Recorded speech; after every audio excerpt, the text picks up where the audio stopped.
Good morning friends. Prabha study classes में आप सभी का हार्दिक स्वागत है। तो जैसे कि आप सब जानते हैं कि हिंदी साहित्य के इतिहास का हमारा जो प्रश्नोत्तर सीरीज चल रहा है उसका अब तक 1800 महत्वपूर्ण प्रश्नोत्तर हम डिस्कस कर चुके हैं। आज 19 नंबर क्लास है और आज भी जो है हम 100 महत्वपूर्ण हिंदी साहित्य के प्रश्नोत्तर डिस्कस करेंगे जो विभिन्न प्रकार के कॉम्पिटेटिव परीक्षाओं में पूछे गए हैं, जैसे KVS, NVS, DSSB और भी जो विभिन्न प्रकार की TGT और PGT परीक्षाएं हैं उसमें कई बार ये प्रश्न पूछे गए हैं। इसके अलावा आदिकाल, भक्तिकाल, रीतिकाल, आधुनिक काल, हिंदी भाषा एवं जो विभिन्न प्रकार के काल विभाजन और नामकरण हुए हैं उनसे जुड़े वन लाइनर क्वेश्चन सीरीज हमारी कंप्लीट हो चुकी है। तो अगर आपने अभी तक मेरे प्रीवियस क्लासेस नहीं देखे हैं तो आप जाके देख सकते हैं। हिंदी साहित्य MCQ के नाम से आपको प्लेलिस्ट मिल जाएगा, आप वहाँ पे जाके देख सकते हैं। बहुत ही महत्वपूर्ण प्रश्न उत्तर डिस्कस किए जा चुके हैं जो कई बार परीक्षा में पूछे जाते हैं। तो चलिए शुरू करते हैं आज का क्लास। पहला सवाल, ये प्रश्न पूछा गया था KVS PGT में। दिवस का अवसान समीप था, गगन था कुछ लोहित हो चला, तरु शिखा पर थी अब राजती, कमलिनी कुल वल्लभ की प्रभा। बहुत ही प्रसिद्ध पंक्ति है, कई बार परीक्षा में पूछा गया है।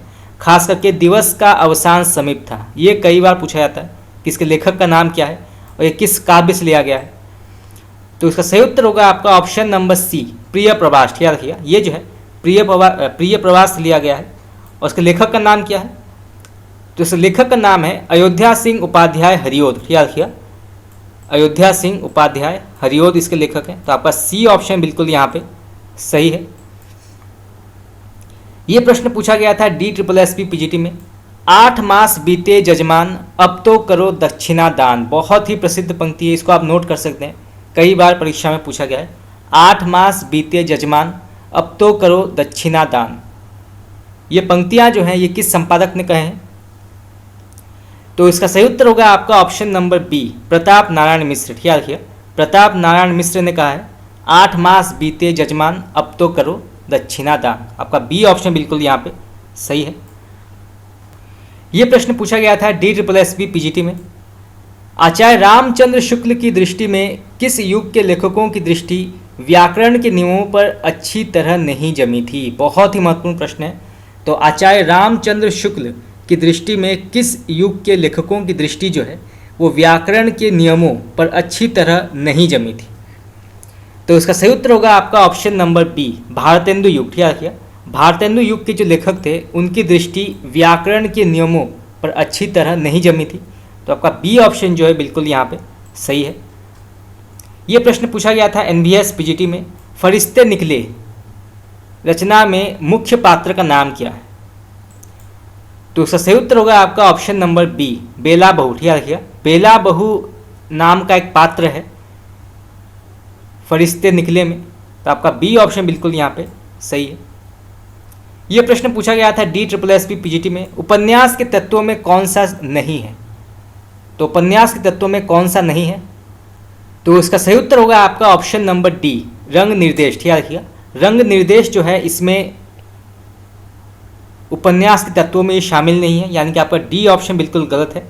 बाकी कथावस्तु, चरित्र चित्रण और कथोपकथन, ये तीन जो है प्रमुख उपन्यास के महत्वपूर्ण तत्व माने जाते हैं। तो आपका D ऑप्शन जो है बिल्कुल यहाँ पे गलत होगा। ये प्रश्न पूछा गया था PGT टीचर में। निम्नलिखित में से कौन सा अर्थ प्रकृतियों के अंतर्गत नहीं आता है? तो निम्नलिखित में से जो है कौन सा अर्थ प्रकृतियों के अंतर्गत नहीं आता है? तो इसका सही उत्तर होगा आपका ऑप्शन नंबर B, पताका। याद रखिए, पताका जो है ये अर्थ प्रकृतियों के अंतर्गत नहीं आता है। तो आपका B ऑप्शन बिल्कुल यहाँ पे सही है। ये प्रश्न पूछा गया था KVS PGT में। बंग महिला का असली नाम क्या है? बंग महिला। तो इसका सही उत्तर होगा आपका ऑप्शन नंबर B, राजेंद्र बाला घोष। याद रखिए, राजेंद्र बाला घोष जो है ये बंग महिला का वास्तविक नाम है और इन्होंने लिखा था दुलाई वाली। याद रखिएगा, इन्होंने दुलाई वाली नाम का एक कहानी लिखा था। तो कई बार जो है प्रश्न पूछा जाता है परीक्षा में कि दुलाई वाली कहानी के लेखक का नाम क्या है? तो वो है बंग महिला। याद रखिएगा, बंग महिला। ये प्रश्न पूछा गया है KVS PGT में। इंदुमती किसकी छाया मानी जाती है? इंदुमती, इसके लेखक हैं किशोरीलाल गोस्वामी। याद रखिएगा,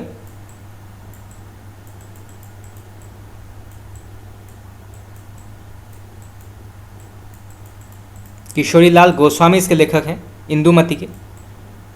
तो ये किसकी छाया मानी जाती है? तो इसका सही उत्तर होगा आपका ऑप्शन नंबर सी, टेम्पेस्ट। ठीक है, टेम्पेस्ट जो है ये इसकी छाया मानी जाती है। तो आपका सी ऑप्शन बिल्कुल यहाँ पे सही है। और इसके वास्तविक लेखक कौन है? तो ये लिखा है शेक्सपियर ने। ठीक है,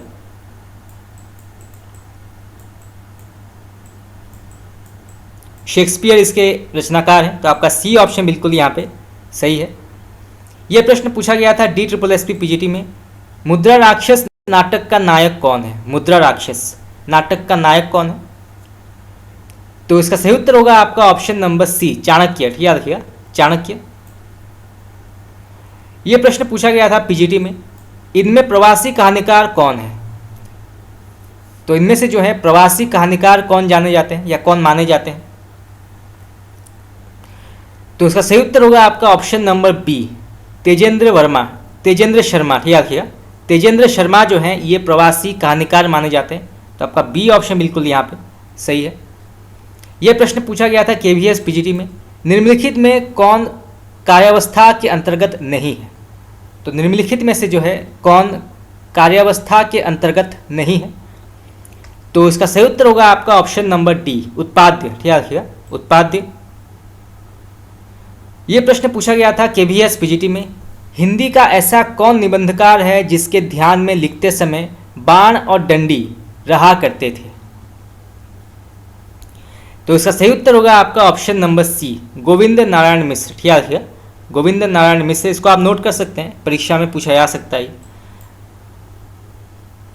यह प्रश्न पूछा गया था KVS PGT में, निबंध को गद्य की कसौटी किसने माना है? बहुत ही महत्वपूर्ण प्रश्न है। तो निबंध को गद्य की कसौटी किसने माना है?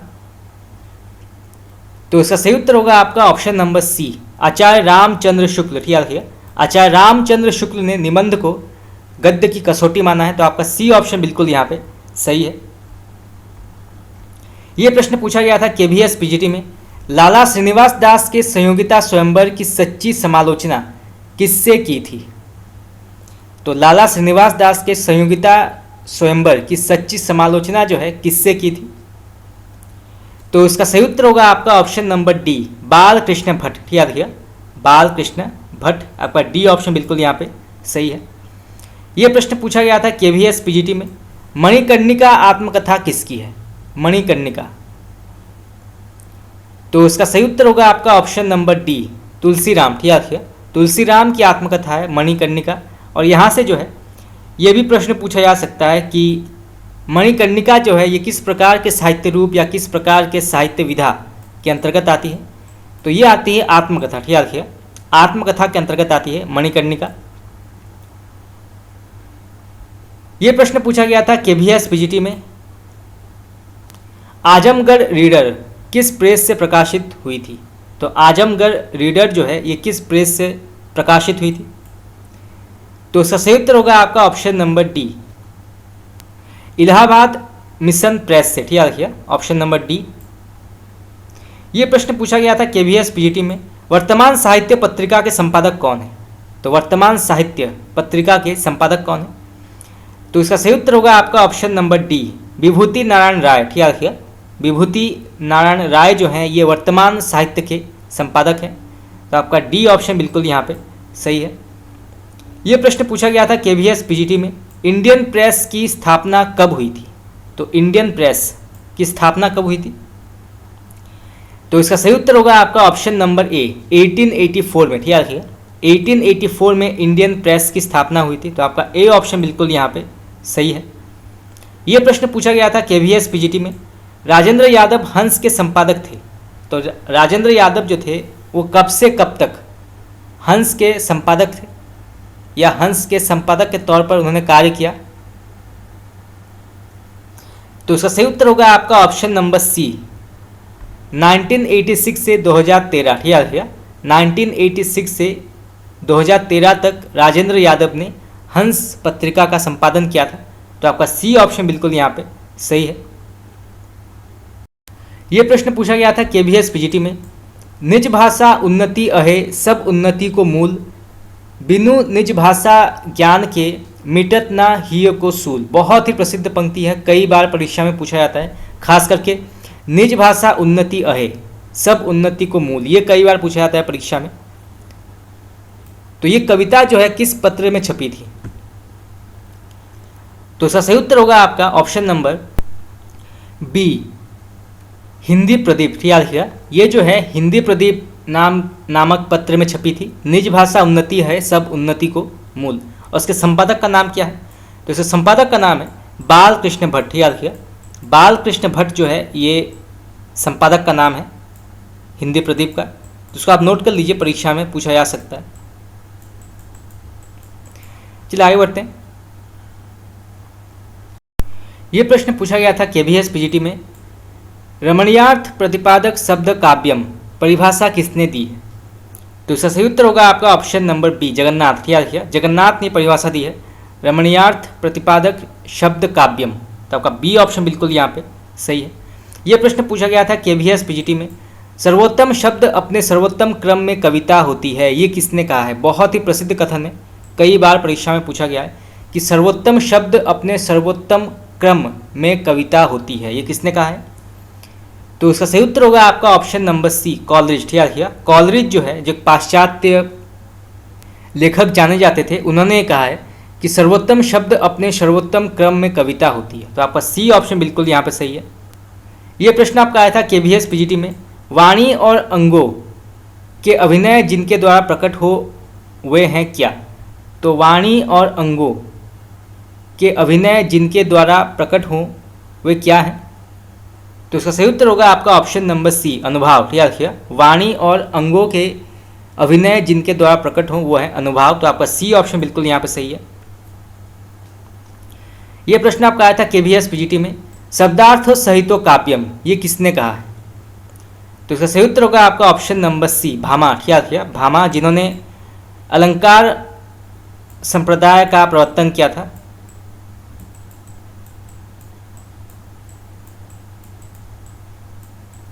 और इन्होंने ग्रंथ लिखा था काव्यालंकार। याद रखिएगा, काव्यालंकार नामक ग्रंथ लिखा था इन्होंने। तो आपका सी ऑप्शन बिल्कुल यहाँ पे सही है। यह प्रश्न पूछा गया है KVS PGT में, भरत मुनि ने गुणों की संख्या कितनी बताई है? तो भरत मुनि ने गुणों की संख्या कितनी बताई है? तो इसका सही उत्तर होगा आपका ऑप्शन नंबर ए, 10। याद रखिएगा, 10 संख्या बताई है गुणों की भरत मुनि ने। तो आपका ए ऑप्शन बिल्कुल यहाँ पे सही है। यह प्रश्न पूछा गया था NVS PGT में, आनंदवर्धन का संबंध इनमें से किससे है? तो आनंदवर्धन का संबंध जो है इनमें से किससे है? तो इसका सही उत्तर होगा आपका ऑप्शन नंबर डी, ध्वनि। याद रखिएगा, ध्वनि संप्रदाय से आनंदवर्धन का संबंध है। तो आपका डी ऑप्शन बिल्कुल यहाँ पे सही है। और इन्होंने लिखा था ध्वन्यालोक। याद रखिएगा, ध्वन्यालोक नामक एक बहुत ही प्रसिद्ध ग्रंथ इन्होंने लिखा था। तो आपका डी ऑप्शन बिल्कुल यहाँ पे सही है। यह प्रश्न पूछा गया था KVS PGT में, विशेष रूप से जो भावों को प्रकट करते हैं उन्हें क्या कहते हैं? बहुत ही महत्वपूर्ण प्रश्न है। तो विशेष रूप से जो भावों को प्रकट करते हैं उन्हें क्या कहते हैं? तो इसका सही उत्तर होगा आपका ऑप्शन नंबर सी, विभाव। याद रखिएगा, विभाव कहते हैं, यानी कि आपका सी ऑप्शन बिल्कुल यहाँ पे सही है। यह प्रश्न पूछा गया था KVS PGT में, कविता अपने मूल रूप में जीवन की आलोचना है, ये किसने कहा है? तो कविता अपने मूल रूप में जीवन की आलोचना है, ये किस पाश्चात्य लेखक ने कहा है? तो उसका सही उत्तर होगा आपका option number D, Matthew Arnold. याद रखिएगा, मैथ्यू आर्नल्ड ने कहा है कि कविता अपने मूल रूप में जीवन की आलोचना है। तो आपका डी ऑप्शन बिल्कुल यहाँ पे सही है। यह प्रश्न पूछा गया था DSSSB PGT में, इनमें से कौन सी बोली जो है पश्चिमी हिंदी के अंतर्गत नहीं आती है? बहुत ही महत्वपूर्ण प्रश्न है। तो इनमें से कौन सी बोली जो है पश्चिमी हिंदी के अंतर्गत नहीं आती है? तो उसका सही उत्तर होगा आपका ऑप्शन नंबर डी, अवधी। याद रखिएगा, अवधी जो है ये पश्चिमी हिंदी के अंतर्गत नहीं आती है, ये पूर्वी हिंदी के अंतर्गत आती है। याद रखिएगा, पूर्वी हिंदी के अंतर्गत आती है अवधी। बाकी खड़ी बोली, ब्रज और कन्नौजी जो हैं ये प्रमुख पश्चिमी हिंदी की उपभाषाएं मानी जाती हैं। तो आपका डी ऑप्शन जो है बिल्कुल यहाँ पे गलत है। ये प्रश्न पूछा गया था DSSSB PGT में, लिखित भाषा में विचारों को कैसे व्यक्त करते हैं? बहुत ही महत्वपूर्ण प्रश्न है। तो लिखित भाषा में विचारों को कैसे व्यक्त करते हैं? तो इसका सही उत्तर होगा आपका ऑप्शन नंबर सी, लिखकर। याद रखिएगा, लिखकर जो है लिखित भाषा में विचारों को व्यक्त करते हैं। तो आपका सी ऑप्शन बिल्कुल यहाँ पे सही है। ये प्रश्न पूछा गया था PGT में, इनमें से कौन सा वर्ण स्पर्श व्यंजन नहीं है? तो इनमें से कौन सा वर्ण जो है वो स्पर्श व्यंजन के अंतर्गत नहीं आता है? तो इसका सही उत्तर होगा आपका ऑप्शन नंबर डी, य। ठीक है, देखिए य जो है ये स्पर्श व्यंजन नहीं है, तो आपका डी ऑप्शन बिल्कुल यहाँ पे गलत है। बाकी आपका क जो है ये कंठ्य, ठीक है, देखिएगा कंठ्य ध्वनि के अंतर्गत आता है ये क। च जो है ये तालव्य, ठीक है, देखिएगा च जो है ये तालव्य ध्वनि के अंतर्गत आता है। और ट जो है ये मूर्धन्य, ठीक है, देखिएगा मूर्धन्य ध्वनि के अंतर्गत आता है ट। और य जो है ये अंथस्य, ठीक है, देखिएगा अंथस्य ध्वनि के अंतर्गत आता है य। य र ल व ये जो हैं अंथस्य ध्वनि के अंतर्गत आते हैं। आपका डी ऑप्शन जो है बिल्कुल यहाँ पे गलत है। चलिए आगे बढ़ते हैं। ये प्रश्न पूछा गया था KVS PGT में, पंजाबी की लिपि क्या है? तो पंजाबी की लिपि क्या मानी जाती है? तो इसका सही उत्तर होगा आपका ऑप्शन नंबर बी, गुरुमुखी। ठीक है, देखिए गुरुमुखी जो है ये पंजाबी की लिपि मानी जाती है, तो आपका बी ऑप्शन बिल्कुल यहाँ पे सही है। ये प्रश्न आपका पूछा गया था KVS PGT में, पुराने हिंदी ग्रंथ के लेखक कौन है? पुराने हिंदी,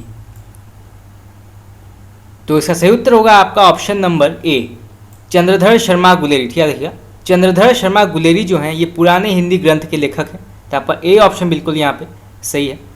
ये प्रश्न पूछा गया था KVS PGT में, हिंदी साहित्य के 700 से 1400 ईस्वी के कालखंड को ग्रियर्सन ने क्या नाम दिया है? बहुत ही महत्वपूर्ण प्रश्न है, इसको आप नोट कर लीजिए, कई बार परीक्षा में पूछा जाता है। तो हिंदी साहित्य के 700 से 1400 ईस्वी के कालखंड को ग्रियर्सन ने क्या नाम दिया है? तो इसका सही उत्तर होगा आपका ऑप्शन नंबर सी, चारणकाल। ख्याल रखिए चारणकाल नाम दिया है, यानी हिंदी साहित्य का प्रारंभिक काल। और यहाँ से जो ये भी प्रश्न पूछा जाता है कि सर्वप्रथम हिंदी साहित्य के प्रारंभिक काल को चारणकाल किसने कहा था? तो ये कहा था ग्रियर्सन ने। ठीक है, देखिए ग्रियर्सन ने कहा था, तो आपका सी ऑप्शन बिल्कुल यहाँ पे सही है। ये प्रश्न पूछा गया था KVS PGT में, निम्नलिखित में से कौन 84 सिद्धों में नहीं है? तो इनमें से जो है कौन 84 सिद्धों के अंतर्गत नहीं आता है? तो इसका सही उत्तर होगा आपका ऑप्शन नंबर सी, सारंगहर। ठीक है, देखिए सारंगहर जो है ये 84 सिद्धों के अंतर्गत नहीं आते हैं। बाकी विरूपा, कण्हपा ये जो है प्रमुख 84 सिद्धों के अंतर्गत आते हैं, तो आपका सी ऑप्शन बिल्कुल यहाँ पे गलत है। ये प्रश्न पूछा गया था KVS PGT में, द्वैतवाद किस आचार्य द्वारा प्रवर्तित संप्रदाय है? बहुत ही महत्वपूर्ण प्रश्न है। तो द्वैतवाद जो है ये किस आचार्य द्वारा प्रवर्तित संप्रदाय माना जाता है? तो इसका सही उत्तर होगा आपका ऑप्शन नंबर डी, मध्वाचार्य। ठीक है, देखिए मध्वाचार्य द्वारा प्रवर्तित संप्रदाय है द्वैतवाद, तो आपका डी ऑप्शन बिल्कुल यहाँ पे सही होगा। इसके अलावा निम्बार्काचार्य इन्होंने जो है द्वैतवाद, ठीक है देखिएगा द्वैतवाद का सिद्धांत दिया था। ये भी कई बार प्रश्न जो है परीक्षा में पूछा जाता है कि द्वैतवाद के प्रवर्तक कौन है या इस सिद्धांत किसने दिया था? तो ये दिया था निम्बार्काचार्य ने। ठीक है, देखिएगा निम्बार्काचार्य। उसके बाद आते हैं विष्णु स्वामी, इन्होंने जो है शुद्धाद्वैतवाद, ठीक है देखिएगा विष्णु स्वामी ने जो है शुद्धाद्वैतवाद का प्रवर्तन किया था। और रामानुजाचार्य ने विशिष्टाद्वैतवाद, ठीक है देखिएगा रामानुजाचार्य ने विशिष्टाद्वैतवाद का प्रवर्तन किया था या सिद्धांत दिया था, विशिष्टाद्वैतवाद। तो इस प्रकार से जो है कई बार प्रश्न पूछे जाते हैं।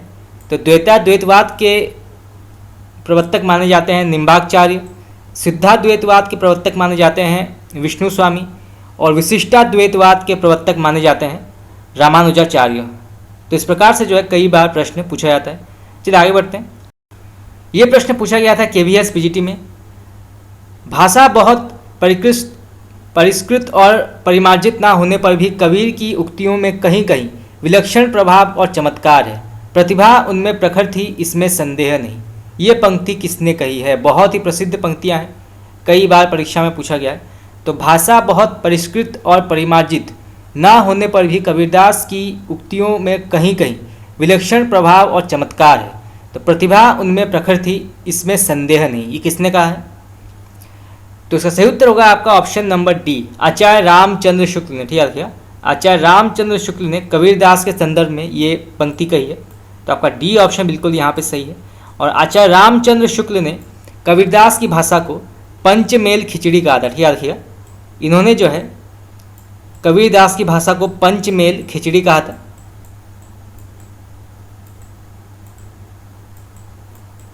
चलिए आगे बढ़ते हैं। यह प्रश्न पूछा गया है केवीएस पीजीटी में। लोकनायक वही हो सकता है जो समन्वय करने का अपार धैर्य लेकर आया हो, उनका सारा काव्य समन्वय की विराट चेष्टा हो। तुलसीदास के संबंध में ये कथन किसका है? बहुत ही प्रसिद्ध कथन है, खास करके उनका सारा काव्य समन्वय विराट की चेष्टा हो। ये कई बार प्रश्न पूछा जाता है परीक्षा में, तो किसने कहा है? तो इसका सही उत्तर होगा आपका ऑप्शन नंबर सी, आचार्य हजारी प्रसाद द्विवेदी। ठीक है, आचार्य हजारी प्रसाद द्विवेदी ने तुलसीदास के संदर्भ में ये कथन कहा है, तो आपका सी ऑप्शन बिल्कुल यहाँ पे सही है। यह प्रश्न पूछा गया था एनबीएस पीजीटी में। जायसी नामक समीक्षा कृति के लेखक कौन है? जायसी। तो इसका सही उत्तर होगा आपका option number B, Vijaydev Narayan Shahi. ठीक है, विजयदेव नारायण शाही ने लिखा है जायसी नामक समीक्षा कृति, तो आपका बी ऑप्शन बिल्कुल यहाँ पे सही है। यह प्रश्न पूछा गया था DSSB पीजीटी में। कवित्र रत्नाकर किस भाषा में रचित है? तो कवित्र रत्नाकर जो है किस भाषा में लिखा गया है? तो इसका सही उत्तर होगा आपका ऑप्शन नंबर ए, ब्रज भाषा। ठीक है, कवित्र रत्नाकर जो है ये ब्रज भाषा में लिखा गया है, तो आपका ए ऑप्शन बिल्कुल यहाँ पे सही है। और इसके लेखक का नाम क्या है? तो ये लिखा है सेनापति ने। ठीक है, सेनापति ने लिखा है कवित्र रत्नाकर, सेनापति। तो आपका जो ए ऑप्शन है बिल्कुल यहाँ पे सही है। ये प्रश्न पूछा गया था केवीएस पीजीटी में। निम्नलिखित में से कौन सा कवि रीतिबद्ध परंपरा में आता है? बहुत ही महत्वपूर्ण प्रश्न है। तो निम्नलिखित में से जो है कौन सा कवि रीतिबद्ध परंपरा के अंतर्गत आता है? तो इसका सही उत्तर होगा आपका ऑप्शन नंबर सी, मतीराम। ठीक है, मतीराम जो हैं ये रीतिबद्ध धारा के कवि माने जाते हैं। बाकी बिहारी लाल ये जो हैं रीति सिद्ध। ठीक है, ये रीति सिद्ध परंपरा के अंतर्गत आते हैं। घनानंद और आलम जो हैं ये रीति मुक्त। ठीक है, ये रीति मुक्त के अंतर्गत आते हैं। तो आपका सी ऑप्शन है बिल्कुल यहाँ पे सही है कि मतीराम जो हैं ये रीतिबद्ध धारा के कवि हैं। यह प्रश्न पूछा गया था पीजीटी में। खड़ी बोली हिंदी का आधुनिक कालीन प्रथम महाकाव्य कौन सा है? बहुत ही महत्वपूर्ण प्रश्न है, इसको आप नोट कर लीजिए, कई बार परीक्षा में पूछा गया है। तो खड़ी बोली हिंदी का आधुनिक कालीन प्रथम महाकाव्य कौन सा माना गया है? तो इसका सही उत्तर होगा आपका ऑप्शन नंबर बी, प्रिय प्रवास। याद रखिए, प्रिय प्रवास जो है ये खड़ी बोली भाषा में लिखा गया आधुनिक काल का प्रथम महाकाव्य है। तो आपका बी ऑप्शन बिल्कुल यहाँ पर सही है। और उसके लेखक का नाम क्या है? तो ये लिखा है अयोध्या सिंह उपाध्याय हरिओत ने। याद रखिए, अयोध्या सिंह उपाध्याय हरिओत ने लिखा है। और यहाँ से जो है ये भी प्रश्न पूछा जा सकता है कि प्रिय प्रवास जो है ये किस प्रकार के साहित्य रूप या किस प्रकार के साहित्य विधा के अंतर्गत आती है? तो ये आती है महाकाव्य। याद रखिए, महाकाव्य के अंतर्गत आती है प्रिय प्रवास। ये प्रश्न पूछा गया था एनबीएस पीजीटी में। विख्यात जीवन व्रत हमारा लोकहित एकांत था, आत्मा अमर है देह नश्वर ये अटल सिद्धांत था। उपयुक्त पंक्तियाँ किस कृति में संग्रहित हैं? बहुत ही महत्वपूर्ण प्रश्न है कि विख्यात जीवन व्रत हमारा लोकहित एकांत था, आत्मा अमर है देह नश्वर ये अटल सिद्धांत था। ये पंक्तियाँ जो हैं किस कृति से ली गई है? तो इसका सही उत्तर होगा आपका option number B, Bharat Bharati. ठीक है, रखिए ये जो है भारत भारती से ली गई है। आपका बी ऑप्शन बिल्कुल सही है। और इसके लेखक का नाम क्या है? तो ये लिखा है राष्ट्र कवि मैथिली शरण गुप्त ने। ठीक है, रखिए मैथिली शरण गुप्त ने लिखा है भारत भारती। तो आपका बी ऑप्शन जो है बिल्कुल यहाँ पे सही है। ये प्रश्न पूछा गया था DSSB पीजीटी में। छायावाद और उत्तर छायावाद के बीच कुछ वैसा ही संबंध दिखता है जैसा मध्यकाल में भक्ति काव्य और रीति काव्य के बीच दिखता था। तो ये पंक्तियाँ जो हैं किस लेखक ने लिखी है? तो छायावाद और उत्तर छायावाद में कुछ ऐसा ही संबंध है जैसा मध्यकाल में भक्ति काव्य और रीति काव्य के बीच था। तो किसने कहा है?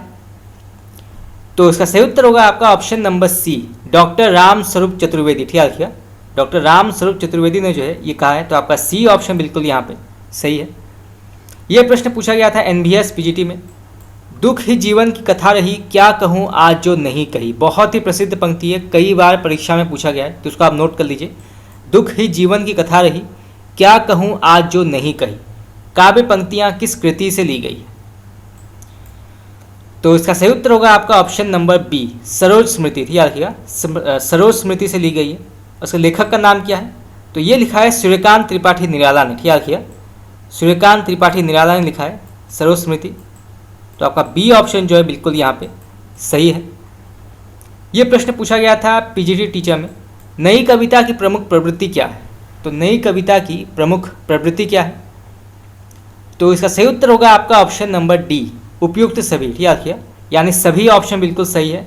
यानी बौद्धिकता का प्राधान्य, ये बिल्कुल सही है। यथार्थवाद का अति आग्रह, ये बिल्कुल सही है। और कुंठा, निराशा, संदेह की अभिव्यक्ति, ये भी बिल्कुल सही है। यानी कि ए, बी और सी ये बिल्कुल सही है। तो आपका डी ऑप्शन जो है बिल्कुल यहाँ पे करेक्ट होगा। ये प्रश्न पूछा गया था एनवीएस पीजीटी में, आचार्य रामचंद्र शुक्ल की हिंदी की प्रथम कहानी किसे मानते हैं? बहुत ही महत्वपूर्ण प्रश्न है। तो आचार्य रामचंद्र शुक्ल हिंदी की प्रथम कहानी किसे मानते हैं? तो इसका सही उत्तर होगा आपका ऑप्शन नंबर बी, इंदुमती। ठीक है, इंदुमती जो है ये आचार्य रामचंद्र शुक्ल के अनुसार हिंदी का प्रथम कहानी है। इसके लेखक का नाम है किशोरीलाल गोस्वामी। और अधिकांश विद्वानों का भी यही मानना है कि इंदुमती जो है ये हिंदी की प्रथम कहानी है। तो आपका बी ऑप्शन जो है बिल्कुल यहाँ पे सही है। ये प्रश्न पूछा गया था एनवीएस पीजीटी में, समानांतर कहानी के प्रवर्तक कौन है? समानांतर कहानी, तो इसके प्रवर्तक कौन माने जाते हैं? तो इसका सही उत्तर होगा आपका ऑप्शन नंबर सी, कमलेश्वर। ठीक है, कमलेश्वर जो है ये समांतर कहानी के प्रवर्तक हैं। तो आपका सी ऑप्शन बिल्कुल यहाँ पे सही होगा। ये प्रश्न पूछा गया था केवीएस पीजीटी में, कुमार यह मृत्यु और निर्वासन का सुख ये तुम अकेले ही लोगे ये नहीं हो सकता, किस नाटक की पंक्ति है? बहुत ही प्रसिद्ध पंक्ति है, कई बार परीक्षा में पूछा गया है कि कुमार यह मृत्यु और निर्वासन का सुख ये तुम अकेले ही लोगे ये नहीं हो सकता। तो ये जो है ये किस नाटक से लिया गया है? तो इसका सही उत्तर होगा आपका ऑप्शन नंबर डी, ध्रुव स्वामिनी। ठीक है, जयशंकर प्रसाद की बहुत ही प्रसिद्ध नाटक है ध्रुव स्वामिनी, यहाँ से ये पंक्ति ली गई है। और यहाँ से जो है ये भी प्रश्न पूछा जा सकता है कि ध्रुव स्वामिनी किस प्रकार के साहित्य रूप के अंतर्गत आती है? तो ये आती है नाटक। ठीक है, नाटक के अंतर्गत आती है। इसके प्रमुख पात्रों के नाम है रामगुप्त। ठीक है, रामगुप्त, चंद्रगुप्त, ध्रुव स्वामिनी, शकराज, ये जो है प्रमुख ध्रुव स्वामिनी के पात्र हैं। कई बार इनसे जुड़े प्रश्न पूछे जाते हैं कि रामगुप्त जो है ये किस नाटक का पात्र है? तो वो है ध्रुव स्वामिनी। चलिए आगे बढ़ते हैं। ये प्रश्न पूछा गया था DSSP पीजीटी में, रानी केतकी की कहानी के रचनाकार कौन है? तो रानी केतकी की कहानी के रचनाकार कौन है? तो इसका सही उत्तर होगा आपका ऑप्शन नंबर सी, इंसा अल्लाह खान। ठीक है, इंसा अल्लाह खान जो है ये इसके रचनाकार माने जाते हैं। तो आपका सी ऑप्शन बिल्कुल यहाँ पे सही है। ये प्रश्न पूछा गया था DSSP में, प्रिया नीलकंठी तथा निषाद बांसुरी किसके निबंध संग्रह हैं? बहुत ही महत्वपूर्ण प्रश्न है। तो प्रिया नीलकंठी तथा निषाद बांसुरी किसके निबंध संग्रह माने गए हैं? तो इसका सही उत्तर होगा आपका ऑप्शन नंबर सी, कुबेर नाथ राय। ठीक है, कुबेर नाथ राय। तो आपका सी ऑप्शन बिल्कुल यहाँ पे सही है। ये प्रश्न पूछा गया था पीजीटी टीचर में, कामायनी एक पुनः विचार नामक आलोचना ग्रंथ के लेखक कौन है? बहुत ही प्रसिद्ध आलोचना ग्रंथ है, कई बार परीक्षा में पूछा गया है। कामायनी एक पुनः विचार नामक आलोचना ग्रंथ के लेखक कौन है? तो इसका सही उत्तर होगा आपका ऑप्शन नंबर डी, मुक्तिबोध। ठीक है, मुक्तिबोध ने लिखा है कामायनी एक पुनः विचार। और यहाँ से जो है ये भी प्रश्न पूछा जा सकता है कि कामायनी एक पुनः विचार जो है ये किस प्रकार के साहित्य रूप या किस प्रकार के साहित्य विधा के अंतर्गत आती है? तो ये आती है आलोचना। ठीक है, आलोचना ग्रंथ के अंतर्गत आती है कामायनी एक पुनः विचार। ये प्रश्न पूछा गया था पीजीटी टीचर में, नीचे दिए गए उपन्यासों का काल क्रमानुसार सही विकल्प कौन सा है? यानी मुंशी प्रेमचंद जी के जो उपन्यास हैं उनका सही काल क्रम कौन सा है? तो इसका सही उत्तर होगा आपका ऑप्शन नंबर सी, पहले आता है प्रेमाश्रम, फिर गबन, फिर कर्मभूमि और फिर गोदान। तो इनका समय क्या है?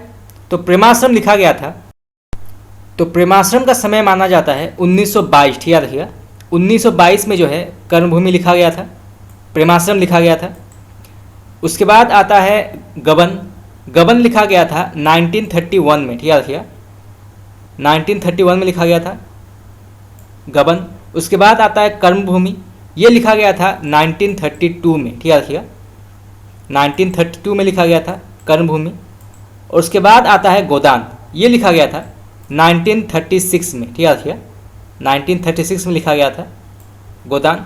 तो प्रेमाश्रम लिखा गया था 1922 में, गबन लिखा गया था 1931 में, कर्मभूमि लिखा गया था 1932 में, और गोदान लिखा गया था 1936 में। तो आपका सी ऑप्शन जो है बिल्कुल यहाँ पे सही है। पहले आता है प्रेमाश्रम, फिर गबन, फिर कर्मभूमि और फिर गोदान। तो सी ऑप्शन बिल्कुल यहाँ पे आपका सही उत्तर है। चलिए आगे बढ़ते हैं। ये प्रश्न पूछा गया था KVS PGT में, आवारा मसीहा किस उपन्यासकार की जीवनी से संबंधित है?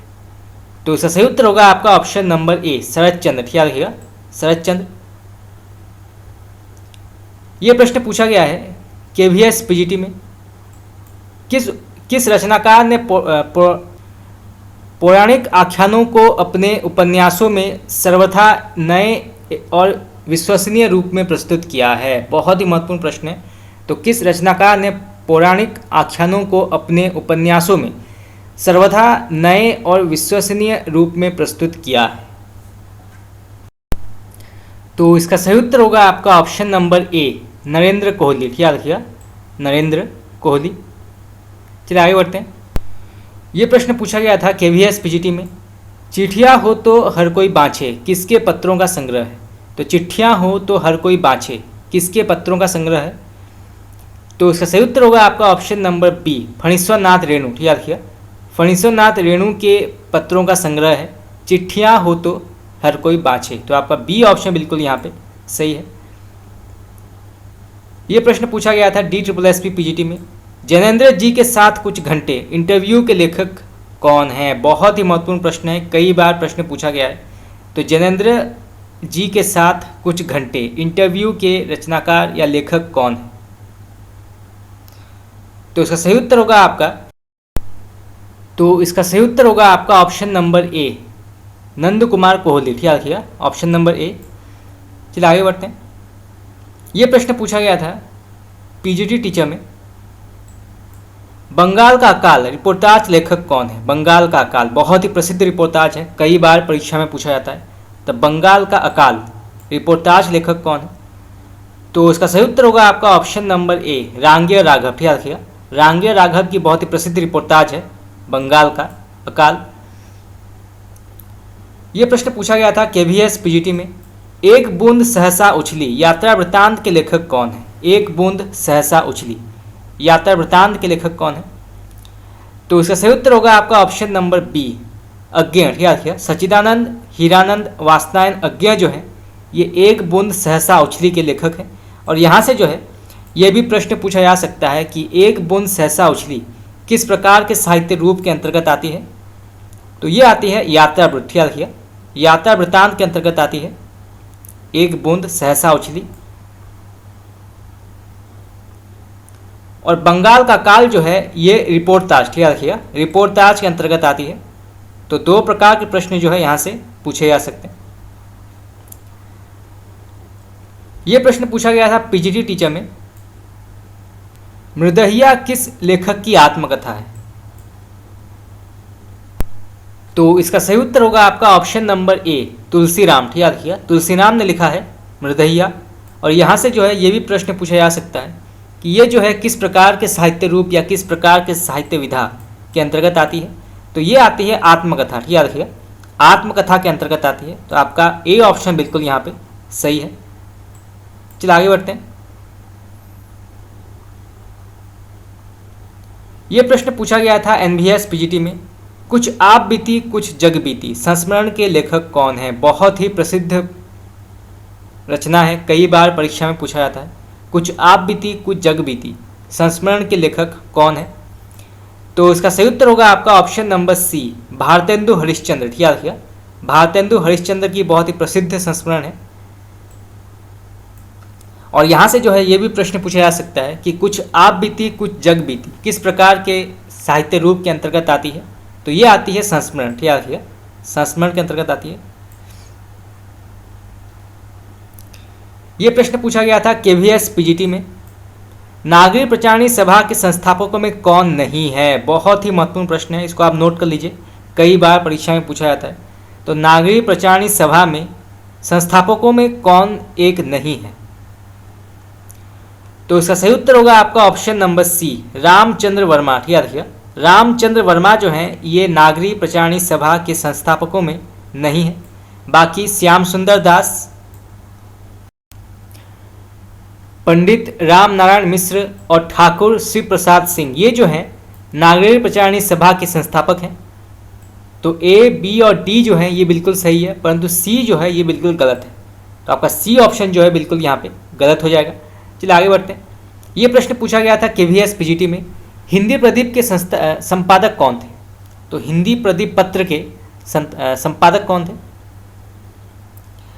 तो इसका सही उत्तर होगा आपका option number B, Balkrishna Bhatt. याद रखिएगा, बालकृष्ण भट्ट जो हैं ये हिंदी प्रदीप के संपादक हैं। बाकी आपके प्रताप नारायण मिश्र ये ब्राह्मण, याद रखिएगा, ब्राह्मण नामक एक पत्र के संपादक थे।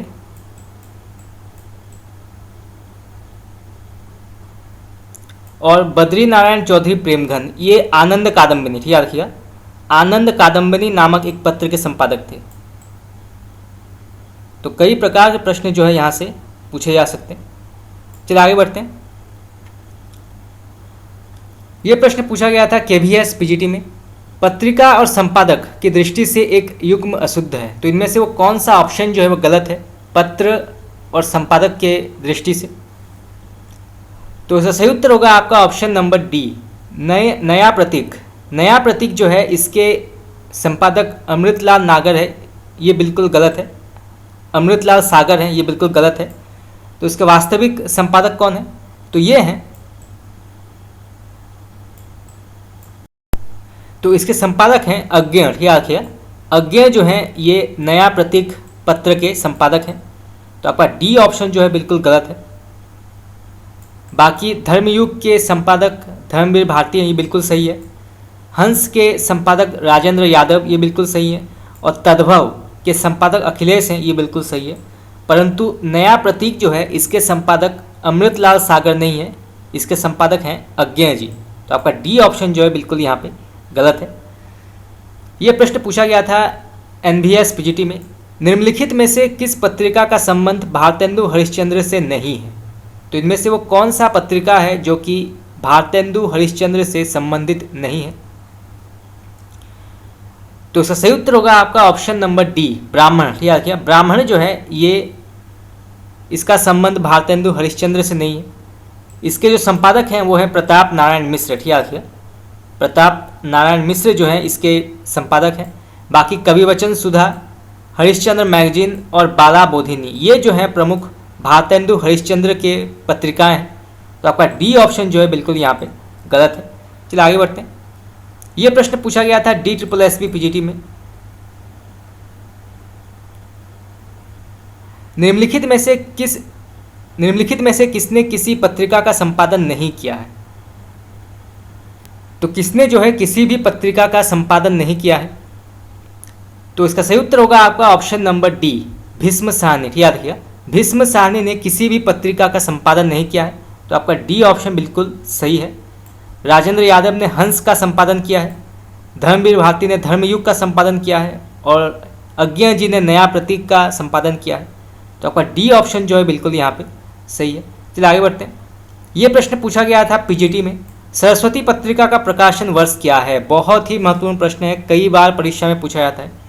तो सरस्वती पत्रिका का संपादन प्रकाशन वर्ष क्या है? तो इसका सही उत्तर होगा आपका ऑप्शन नंबर डी, सन 1900। याद रखिएगा, सन 1900 में सरस्वती पत्रिका का प्रकाशन हुआ था। तो आपका डी ऑप्शन बिल्कुल यहाँ पे सही है। ये प्रश्न पूछा गया था KVS PGT में, हिंदी नवजीवन साप्ताहिक का प्रकाशन कहाँ से आरंभ हुआ था? बहुत ही महत्वपूर्ण प्रश्न है। तो हिंदी नवजीवन साप्ताहिक का प्रकाशन कहाँ से शुरू हुआ था? तो इसका सही उत्तर होगा आपका ऑप्शन नंबर ए, अहमदाबाद। याद रखिए, अहमदाबाद से जो है हिंदी नवजीवन साप्ताहिक पत्र का प्रकाशन होता था। तो आपका ए ऑप्शन जो है बिल्कुल यहाँ पे सही है। चलिए आगे बढ़ते हैं। यह प्रश्न पूछा गया था DSSB PGT में, सम्मेलन पत्रिका का प्रकाशन कहाँ से होता था? तो सम्मेलन पत्रिका का प्रकाशन कहाँ से होता था? तो इसका सही उत्तर होगा आपका ऑप्शन नंबर डी, इलाहाबाद। ठीक है, इलाहाबाद शहर से इसका प्रकाशन होता था। तो आपका डी ऑप्शन जो है बिल्कुल यहाँ सही है। चलिए आगे बढ़ते हैं। ये प्रश्न पूछा गया है KVS PGT में, ब्राह्मण पत्रिका के संपादक कौन थे? ब्राह्मण। तो इसका सही उत्तर होगा आपका option number A, Pratap Narayan मिश्र।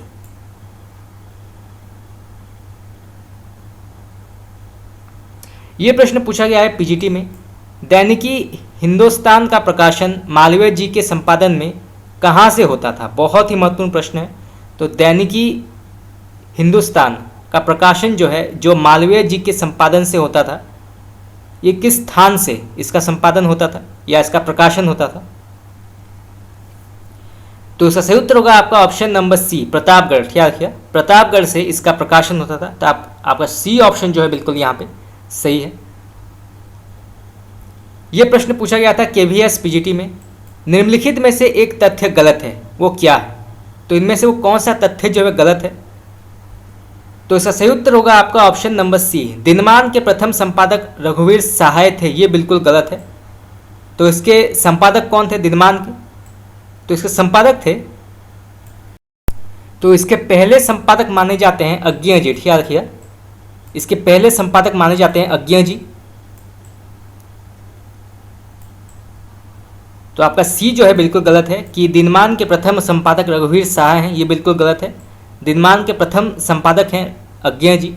बाकी कर्मवीर पत्र के संपादक माखनलाल चतुर्वेदी थे। ये बिल्कुल सही है। आजकल दिल्ली से प्रकाशित होने वाली पत्रिका, ये बिल्कुल सही है। और पहल पत्रिका जबलपुर से प्रकाशित होती थी। ये बिल्कुल सही है। परंतु दिनमान के प्रथम संपादक अज्ञेय जी हैं, ना कि रघुवीर सहाय। तो आपका सी ऑप्शन जो है बिल्कुल यहाँ पे गलत है। ये प्रश्न पूछा गया था KVS PGT में, हिंदी समाचार पत्र बंगदूत कब प्रकाशित हुआ था? तो हिंदी समाचार पत्र बंगदूत जो है ये कब प्रकाशित हुआ था? इसके संपादक हैं राजा राममोहन रॉय। याद रखिए, राजा राममोहन रॉय जो हैं इसके संपादक हैं बंगदूत के।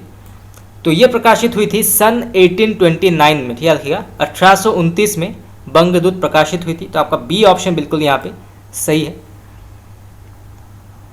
ये प्रश्न पूछा गया था KVS PGT में, साहित्य भारती पत्रिका कहाँ से प्रकाशित होती थी? तो साहित्य भारती पत्रिका जो है कहाँ से प्रकाशित होती थी? तो इसका सही उत्तर होगा आपका ऑप्शन नंबर बी, लखनऊ। याद रखिए, लखनऊ शहर से ये प्रकाशित होती थी। तो आपका बी ऑप्शन बिल्कुल यहाँ पे सही है। ये प्रश्न पूछा गया था KVS PGT में, हिंदी की कालजयी पत्रिका हंस के संस्थापक का नाम क्या है? तो किसने जो है हंस पत्रिका का संस्थापक किया था या फिर संस्थापक का नाम क्या है? तो इसका सही उत्तर होगा आपका ऑप्शन नंबर बी, प्रेमचंद। याद रखिए, प्रेमचंद जो है ये हंस नामक पत्रिका के संस्थापक हैं। यानी कि आपका बी ऑप्शन बिल्कुल यहाँ पे सही है। ये प्रश्न पूछा गया था KVS PGT में, हिंदी भाषा की मासिक प्रमुख पत्रिका वागर्थ कहाँ से प्रकाशित होती थी? तो वागर्थ जो है ये कहाँ से प्रकाशित होती थी?